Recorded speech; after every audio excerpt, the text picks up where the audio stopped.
Hi friends, I hope that you all are doing great. It is me, Nikki here, and I want to share with you 5 things that you can do to stop overthinking in your home when it comes to organization. So let's get started.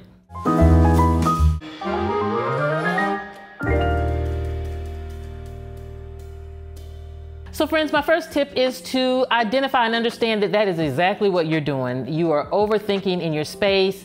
You want to be able to identify those triggers, what makes you do that. Sometimes it can be as simple as Pinterest. Sometimes you may look at a picture and you get obsessive about making your space look like that. It goes back to that perfectionism, which is non-existent. You know, you want to identify that, perfectionism is one thing that is a trigger for me. It's for me, it causes me to sometimes take too long on an organizing task or to overthink it. And when we overthink, it tends to cause a situation where we don't accomplish the mission. So that's why it's so super important to be able to identify those triggers that cause you to overthink. Another thing that may cause you to overthink is working under pressure. Sometimes, even if you're in your job, you notice sometimes when you're under pressure, you start overthinking, your mind starts just going round and round, and then you can't accomplish the mission. And so sometimes by kind of putting on stress or tackling projects that maybe you should not tackle at this time and maybe tackle something smaller can trigger you to kind of overthink things and again, not being able to accomplish the mission. Tip number 2 to prevent overthinking when it comes to organizing your home is to have a plan. A plan can totally just knock that overthinking out of the window because you have created something that is your map, your guide to organizing that pantry or to organizing that bedroom or whatever the case may be. So the plan doesn't have to be anything that's so detailed. It can be as simple as a piece of paper and writing down a checklist of the things that you want to get done in the space, and then just simply going down that checklist. And that way you have your guide to help you, and you're not really relying on just kind of sitting in the room and thinking about the project and then trying to work it out from that point. You have a set goal, you have a checklist that accompanies that goal, and then you're able to just move. So also, write down when those triggers happen or what your triggers are that cause you to overthink, or when you see that you're working on a project, you may be organizing under your bathroom sink and you find that you can't make decisions or you're frustrated or, you keep overthinking that this is not right, then stop. Just take a moment, grab a piece of paper and just write down and journal. Journal the things that are complicated for you. Journal what is triggering you. That can help you just get it from your brain and clear your brain from that relentless just overthinking, and then it can help clear your brain so that you can then come back more focused. Another thing that you can do is just step away, take a break. Sometimes when you're working on a project and you're overthinking it and it's not coming together, it's time to just cut it. Just stop, go have a cup of coffee, go watch one of your TV shows, go take a walk.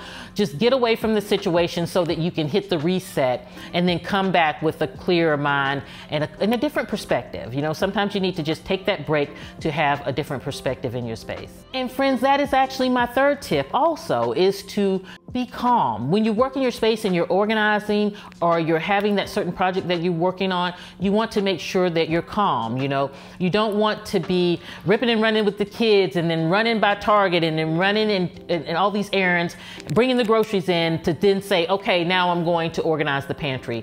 That is going to be extremely overwhelmed. It's not going to put you in the right state of mind to kind of appropriately address that situation. And when you're organizing your space, you want it to work for your family and you want it to function. And if you have a lot of chaos going on, it's hard to implement function when you're dealing with a chaotic situation already.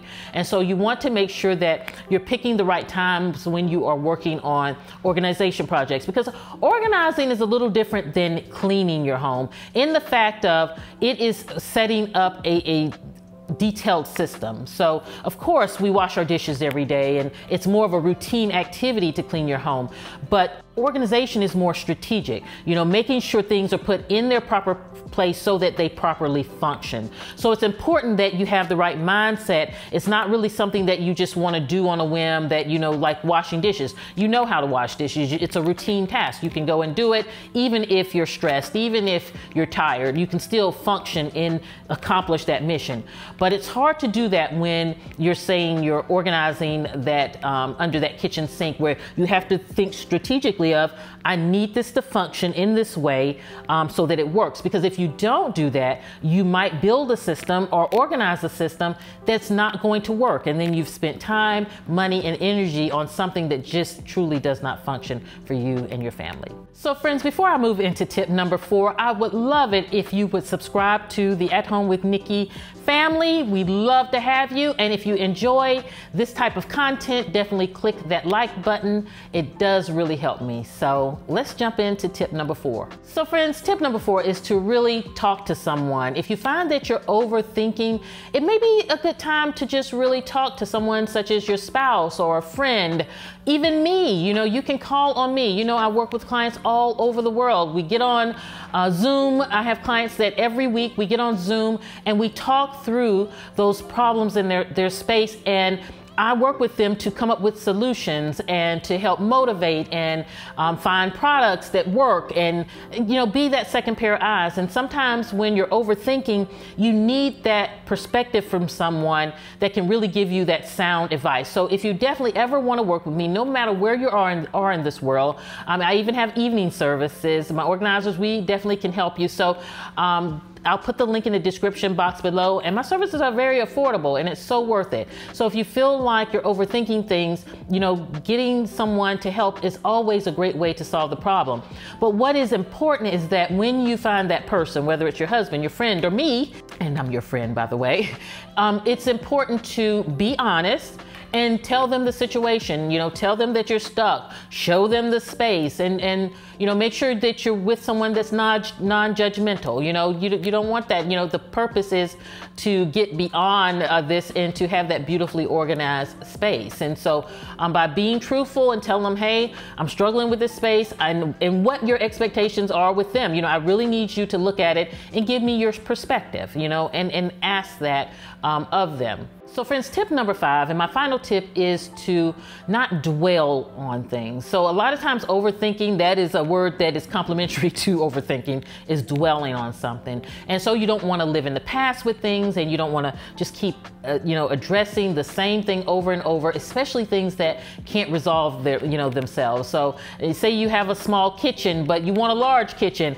and you don't want to sit in your kitchen and say, well, if I really had this big kitchen, then I could really organize this way. But the reality is you don't. This is the kitchen you have, and it is your job to make it beautifully organized so that it functions for you. And so it does no good to really just dwell in what you don't have, or dwell in the past of what didn't work. And it just really just does not help when it comes to that progress you want to make in your space. So it's truly important to do that, and to go into it with a positive mind.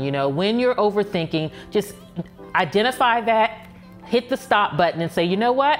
I'm going to go grab a cup of coffee. I'm going to come back and we're going to do this, And so, I hope that these tips have helped. And if these tips have not helped, definitely check out my book, Beautifully Organized. It's my first book where I take you through every single room in your home, and I give you my tips and my guides on how to get that space organized. A lot of times by using my book as a resource, it really can help you kind of not get stalled with your organizing projects and not overthink, because again, it's that plan. So you can use my book as your plan for getting organized. Another thing is my home planner.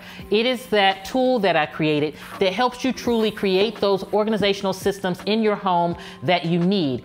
And so the plan is already set for you by simply just going into and getting the planner and working each section of the planner. At the end, it has all of the elements of a well-organized home in this book. And so by working this book, you know by the finish of it that you have implemented those systems appropriately. And what I love about having this tool for you is because it's already set up, and I've done all of the overthinking and the thinking for you, and it's a system that you can just go in and implement. You can just kind of work through and implement these things. So I hope that between my first book and my second book, these can be two helpful tools for you to just knock out that overthinking and help you move forward in your home. So friends, I hope that you are doing great. I hope that these 5 tips that I shared with you for not overthinking when you're organizing your home has helped. Have a beautiful day, my friends. I will see you at the next video. And this is Nikki saying goodbye.